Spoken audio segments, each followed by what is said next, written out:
नमस्कार, सत्यहिंदी.com पर आपका स्वागत। मैं हूं शैलेश।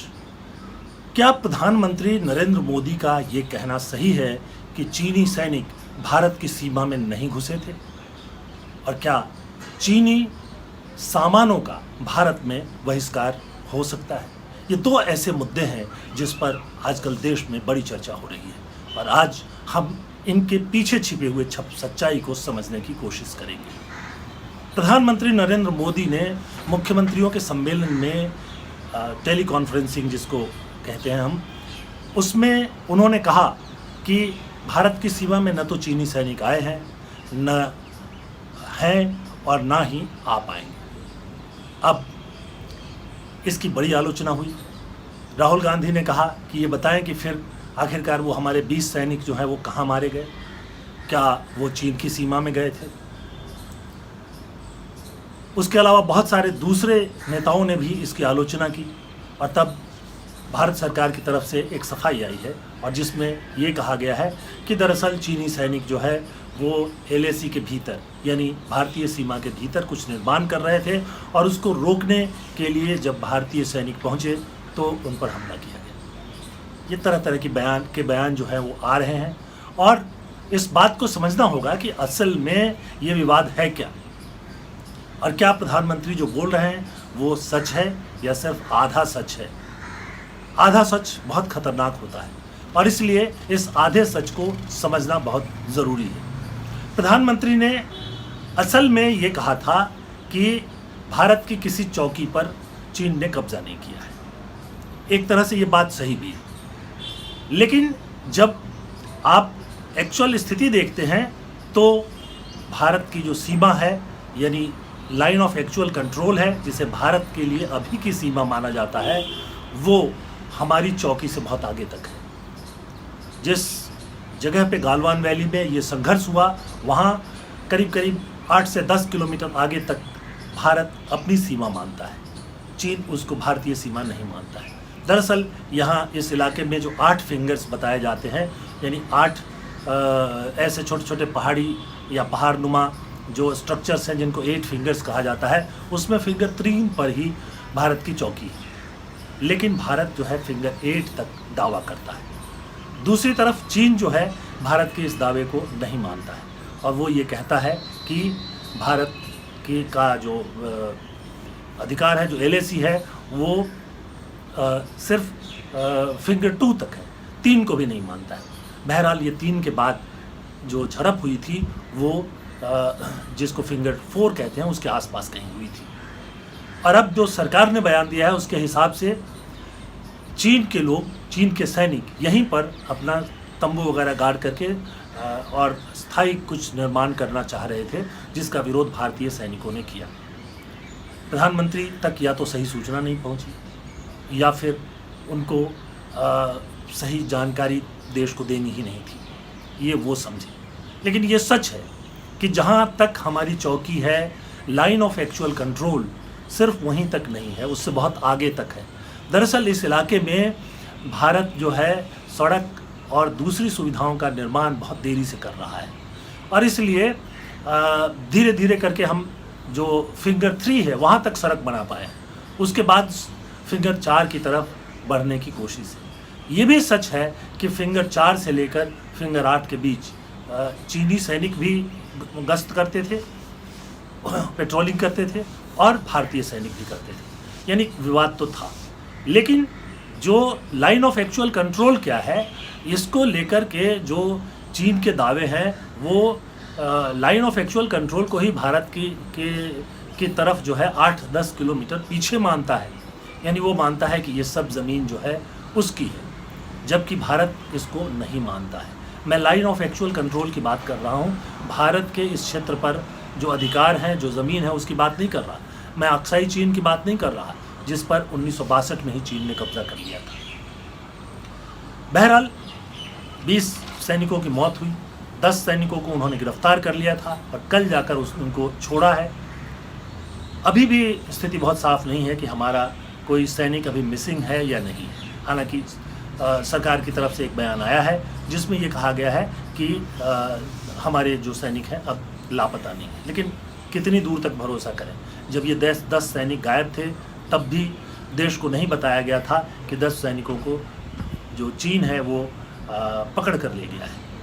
ये भी नहीं बताया गया था शुरू में कि 20 सैनिकों की मौत हुई है। सिर्फ 3 सैनिकों की मौत शुरू में बताई जा रही थी और बाद में देर रात को जो है परसों ये बताया गया कि 20 सैनिकों की मौत हुई है। जब डेड बॉडीज़ उनकी सौंप दी चीन ने, भारत को दे दिया, या दूसरे दिन ढूंढने के बाद जब उनकी डेड बॉडी मिल गई उसके बाद इसको माना गया। अब इसके बाद से एक विवाद बहुत तूल पकड़ रहा है और वो विवाद ये तूल पकड़ रहा है कि चीनी सामानों का और चीन के जो ऐप हैं फ़ोन पर जो ऐप डाउनलोड किए जाते हैं उनका बहिष्कार किया जाए। दरअसल भारत विदेशी वस्तुओं के बहिष्कार का एक सफल प्रयोग कर चुका है। दुनिया भर में शायद इतना बड़ा प्रयोग नहीं हुआ। आज़ादी की लड़ाई के दौरान महात्मा गांधी ने स्वदेशी का आंदोलन दिया था और विदेशी वस्तुओं के बहिष्कार का आंदोलन दिया था। हज़ारों लाखों की संख्या में, करोड़ों की संख्या में देशवासियों ने गांधी जी के आह्वान पर जो विदेशी कपड़े थे उसकी होली जला दी थी, उनको उतार कर जला दिया था। जो विदेशी दूसरे सामान कुछ कल पुर्जे वगैरह आते थे उनका भी बहिष्कार कर दिया था। और इस तरह से ये स्वदेशी का जो आंदोलन था और जो विदेशी वस्तुओं के बहिष्कार का आंदोलन था उसने भारत की आज़ादी की लड़ाई में बड़ी मदद की। लेकिन गांधी जी ने सिर्फ भारत जो विदेशी वस्तुओं के बहिष्कार का आंदोलन नहीं चलाया था, बहिष्कार का आह्वान नहीं किया था, बल्कि उसके साथ साथ स्वदेशी के लिए भी कहा था। जब उन्होंने कहा कि विदेशी कपड़े मत पहनो तो उन्होंने ये भी कहा कि खादी पहनो। भारत का जो बुनकर है वो खादी बनाता है, भारत में कपास तैयार करता है भारत का किसान, उससे सूत बना करके और कपड़े बनाने का काम जो है वो बुनकर करता है। तो इस तरह से हम किसान को, अपने किसान को बेहतर कीमत दे सकने की स्थिति में थे और अपने बुनकरों की रोजी रोटी बचाने की स्थिति में थे। और इसलिए जो जब भारतीय कपड़ों की बात और खादी की बात गांधी जी ने की तो उस समय जो हमारे ब्रिटिश हुक्मरान थे जो अपने देश में बने हुए कपड़े यहाँ लाकर बेचते थे उनकी हालत ख़राब हो गई। मैनचेस्टर जो कपड़ों का एक बड़ा केंद्र था उसकी कई मिलें फेल होने लगी। लेकिन आज की स्थिति क्या है? विकल्प क्या दे रहे हो? आप बहिष्कार की बात कर रहे हो पर विकल्प क्या दे रहे हो? मेरे सामने जो कुछ आंकड़े हैं बहुत चौंकाने वाले हैं।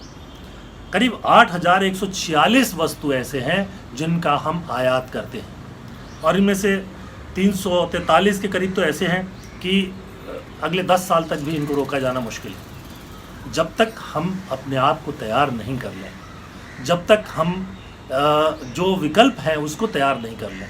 जब गांधी जी ने कहा कि विदेशी कपड़ों का बहिष्कार तो उन्होंने कहा खादी, और खादी उपलब्ध था। आज क्या उपलब्ध है?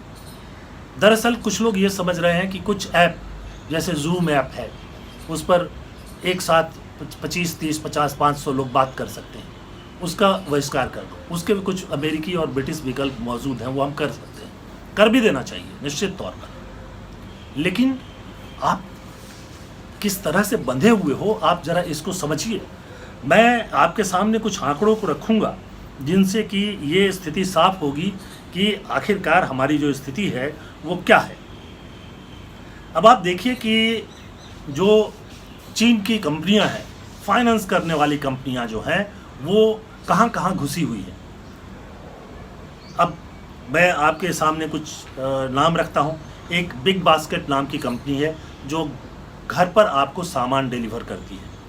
इसमें करीब $250 मिलियन जो है वो चीन की कंपनियों के लगे हुए हैं।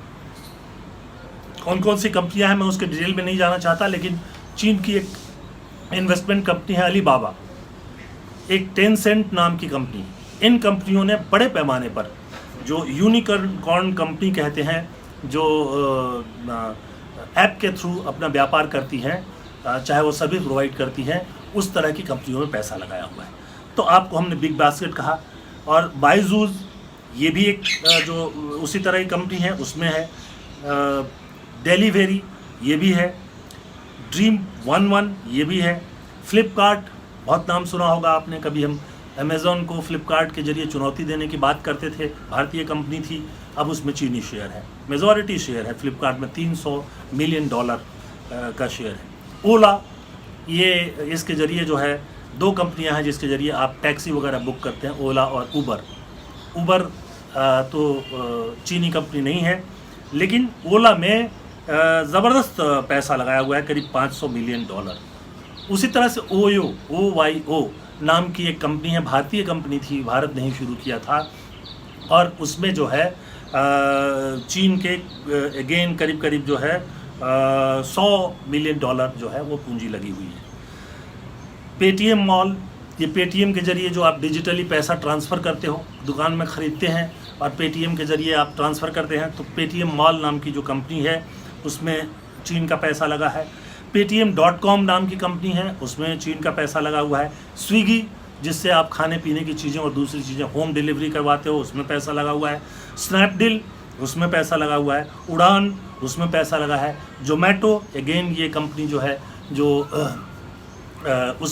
जिसके थ्रू जो है आप घर पर होम डिलीवरी के लिए सामान मंगाते हो, उनमें पैसा लगा हुआ है। तो ये जो स्थिति है वो बहुत ही विचित्र है। एक तरफ ये है, आखिर ये इन्होंने पैसा लगा रखा है और ये पैसा वो आसानी से छोड़ेंगे नहीं, और अगर ये पैसा आप लौटाना चाहते हो तो ये कहाँ से आएगा? इसकी जगह कौन खरीदेगा इनके शेयर को? आपने शेयर खरीदने की अनुमति दी, और ये सब 2014 के बाद हुआ है, बीजेपी की केंद्र में सरकार बनने के बाद ही हुआ है। बहरहाल, तो डिजिटल इकोनॉमी के नाम पर जो कुछ भी हुआ उसमें चीन बड़ी संख्या में बड़ी पूंजी के साथ भारत में घुसा हुआ है। अब भारत सरकार की तरफ से एक आदेश जो है वो दिखाया गया है। एक STF उत्तर प्रदेश के समस्त अधिकारियों और कर्मचारियों के लिए एक आदेश जारी हुआ है। ये उत्तर प्रदेश सरकार का आदेश है। उसमें Tic Tac, WeChat, share it, UC news, UC browser, beauty plus, club factory, like, news dog, इस तरह के बहुत सारे ऐप्स हैं जिनके बहिष्कार की बात की जा रही है। आप कर सकते हैं, क्योंकि इसके विकल्प जो है, भारतीय विकल्प तो नहीं मौजूद है, लेकिन जो अमेरिकी या यूरोप के विकल्प हैं वो मौजूद हैं। तो ये सारी चीज़ें जब हम देख रहे हैं और आप एक दिन में कहते हो कि बहिष्कार कर दो, दरअसल कई बार लोग समझते हैं कि चीन जो है भारत में वो दिवाली पे जलाने वाले पटाखे और झालर वगैरह बेचता है। कई लोग ये भी कह देते हैं कि चीन का जो सामान है बहुत ही ख़राब है।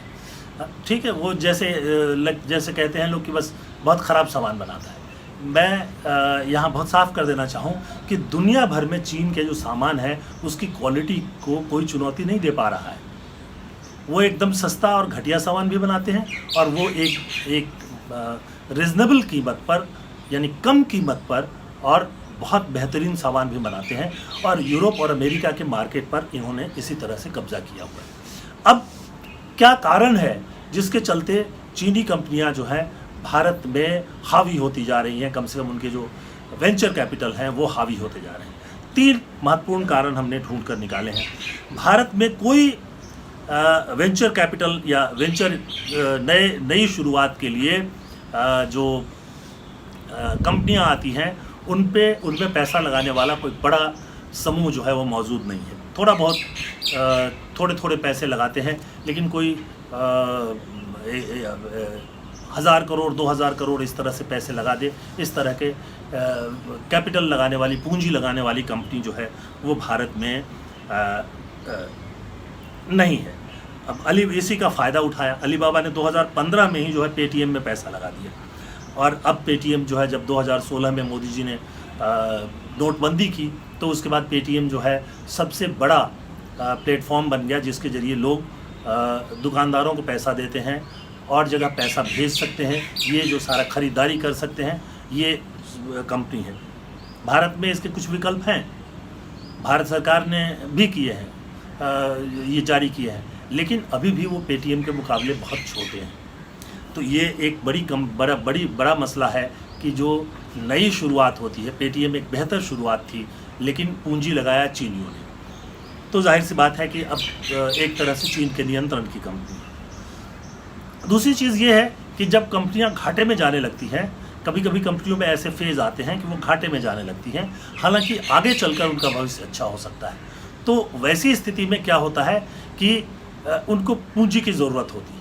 भारत के जो बैंक हैं, जो फाइनेंशियल इंस्टीट्यूशंस हैं, या जो कुछ और भी तरह से जो फंडिंग हो सकती है, उनको पूंजी लगाई जा सकती है, पूंजी दिया जा सकता है, उसके लिए भी कोई ठोस जो कंपनी है वो नहीं है।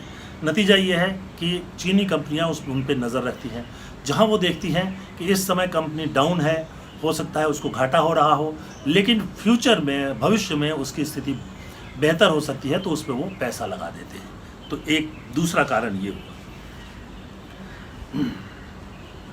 दूसरा तीसरी बात यह है कि जो रिटेल है और स्ट्रैटेजिक वैल्यू की कंपनियां हैं, उसमें भी जो है पैसा लगाने वाली कंपनियां या फाइनेंशियल इंस्टीट्यूशंस भारत में बहुत कम हैं। और इसमें जो है अलीबाबा या टेंसेंट जैसी कंपनियां जो है बहुत तेज़ी से पैसे लगा देती हैं। तो एक तरह से आप देखिए कि 4000 से ज़्यादा सामान आप आयात करते हो। मैं इसमें बहुत संक्षेप में ये बताऊंगा कि ये जो सामान हैं वो किस तरह के हैं और उनका क्या ये है। तो एक सेक्टर है ऑटो सेक्टर। ऑटो सेक्टर में जो स्थिति है जो उसको मैं ज़रा एक बार नज़र डाल दूं।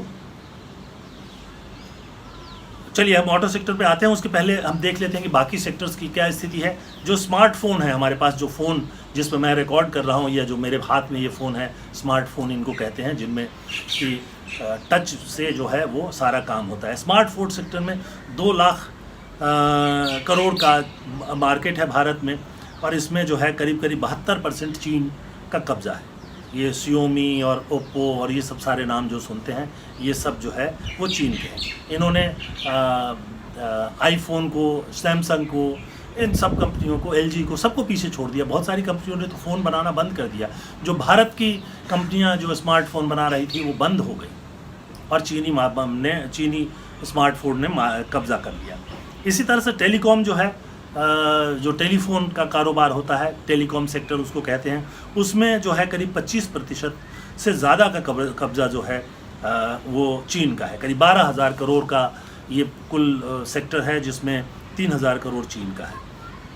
होम अप्लायंसेज जैसे आपके पास गीज़र है, AC, TV, फ्रिज, ये सब सारी चीज़ें आती हैं।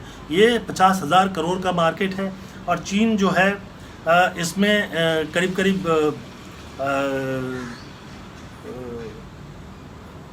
जो है 7,000 करोड़ से ऊपर का शेयर उसका है। इसमें बहुत सारी चीज़ें हैं जो उसका एक पार्ट जो है इसमें लगता है। बहुत सारे AC जो इंडियन ब्रांड हैं, लेकिन उसमें कंप्रेसर किसका लगा हुआ है? चीन से बना हुआ। बाकी डब्बा जो है वो भारत में बनता है। तो बाकी में तो फ़ैन और वो रह जाते हैं, 2-3 पार्ट ही तो होते हैं AC में। कंप्रेसर उसका मुख्य पार्ट है। बहुत सारी कंपनियों ने चीन से बनाना शुरू किया। कंप्रेसर बनाने वाली भारतीय कंपनियां बहुत सारी बंद हो गई। इसी तरह से हमने जो है ऑटो सेक्टर की बात की थी। ये $57 अरब का मार्केट है, और इसमें जो है 15 अरब डॉलर का कब्ज़ा जो है वो चीन का है। तो आप देख रहे हैं कि इसमें कितना बड़ा कब्ज़ा उसका है। इसी तरह सोलर पावर, ये भी करीब जो है इसमें हमारे पास अभी जो है करीब 37,000 मेगावाट बनाने की क्षमता है। उसमें 90% का पर जो है चीन का कब्ज़ा है। 108 मीट्रिक टन के करीब जो है हमारे पास स्टील की, जो लोहा है, छड़े हैं, उसकी ज़रूरत पड़ती है। 20% करीब चीन का कब्ज़ा है।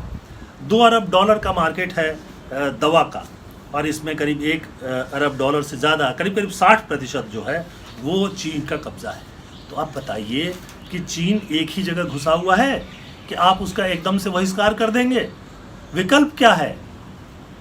प्रधानमंत्री जी ने मेक इन इंडिया का नारा दिया, स्टार्टअप इंडिया का नारा दिया। पूंजी कहाँ से आएगी? ये 10,000 5,000 करोड़ जब आप अनाउंस कर देते हो, उससे काम नहीं चलता। बड़ी पूंजी चाहिए। और मैं ये भी कहना चाहता हूँ कि पूंजी की कमी नहीं है। जो फ्रॉड करने वाले हैं, नीरव मोदी जैसे, उनको पूंजी मिल जाती है।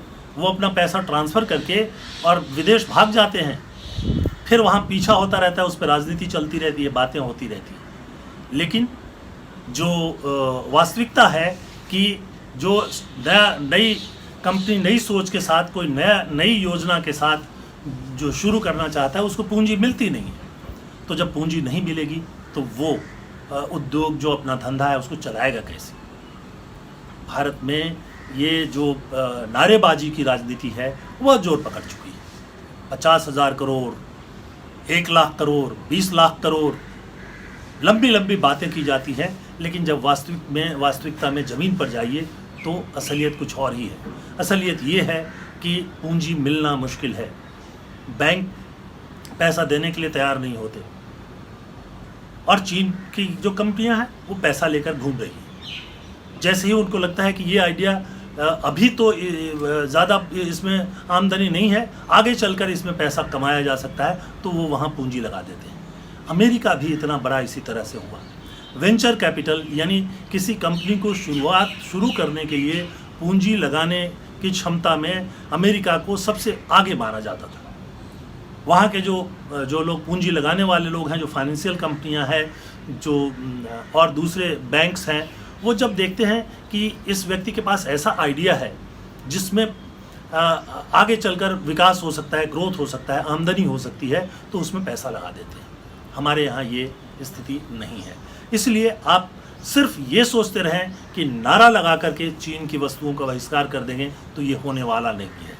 आज से अगर तैयारी करेंगे तो फिर कोई 5 साल 10 साल में जा कर के आप चीनी वस्तुओं को बाहर कर पाएंगे। बहुत ही वाइटल चीज़ें जो आती हैं, आपकी नज़र में अब पूरे देश भर में फैल गया है जो ये ई रिक्शा। अब आपको पता है कि ई रिक्शा के जो मूल पार्ट्स हैं जिससे वो चलता है, यहाँ तक कि बैटरी भी वो चीन से आता है, सब सारे के सारे, कुछ टायर भी चीन से आते हैं। तो बंद कर देंगे आप? जो लोगों की सहूलियत के लिए है, जो बेहतर है, ये करना मुमकिन नहीं है। आप झालर मत खरीदिए, पटाखे मत खरीदिए, वैसे भी पटाखों से पर्यावरण को नुकसान होता है, ये नहीं हो सकता है। दूसरी बात, अब मैं फिर सीमा पर जाकर कहता हूँ कि भारत जो है अभी भी जिसको LAC कहता है, लाइन ऑफ एक्चुअल कंट्रोल कहता है, उससे बहुत पीछे उसकी चौकियाँ हैं। जबकि चीन भारत जिसको चीन का LAC मानता है, चीन ऑलरेडी वहाँ तक अपनी चौकियों को बना चुका है, सड़कों को बना चुका है और वहाँ तक बैठ चुका है, और उसके बाद वो कहता है कि नहीं ये LAC नहीं है, इससे 8 किलोमीटर 10 किलोमीटर पीछे है LAC भारत की तरफ, क्योंकि हम वहाँ तक अभी नहीं पहुँच पाए।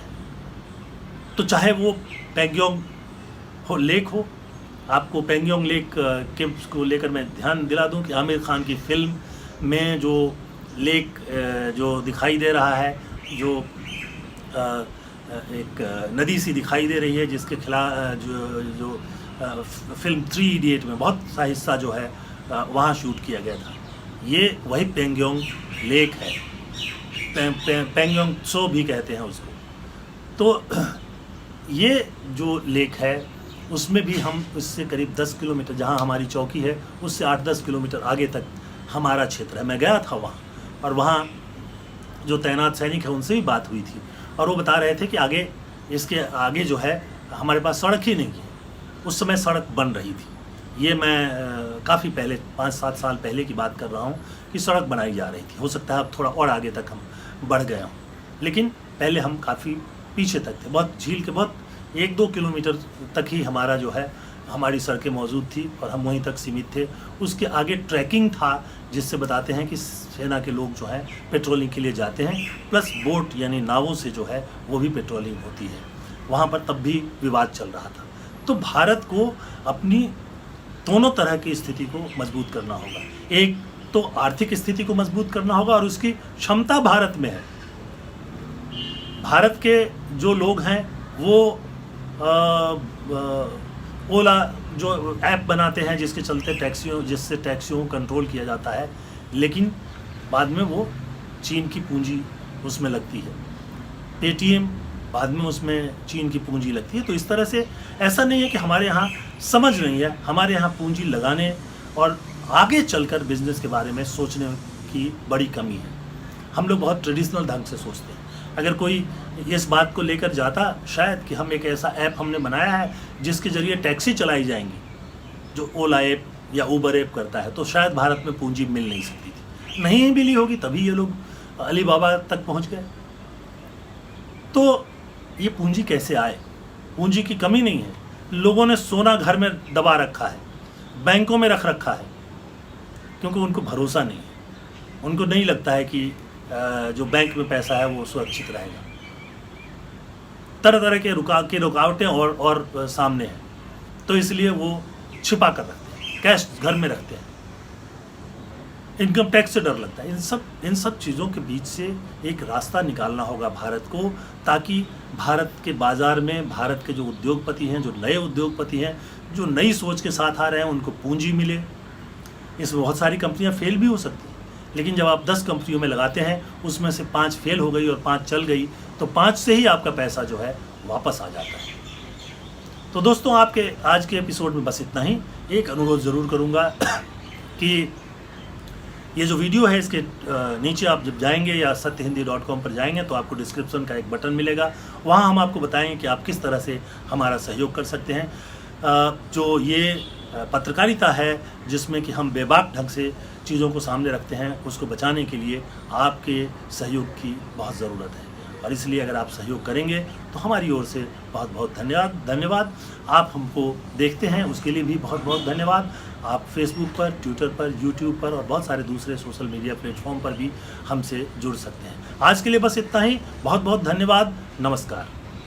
सत्य हिंदी के और वीडियोस को देखने के लिए हमारे YouTube चैनल को सब्सक्राइब करें और सीधे नोटिफिकेशन पाने के लिए बेल आइकन दबाएं।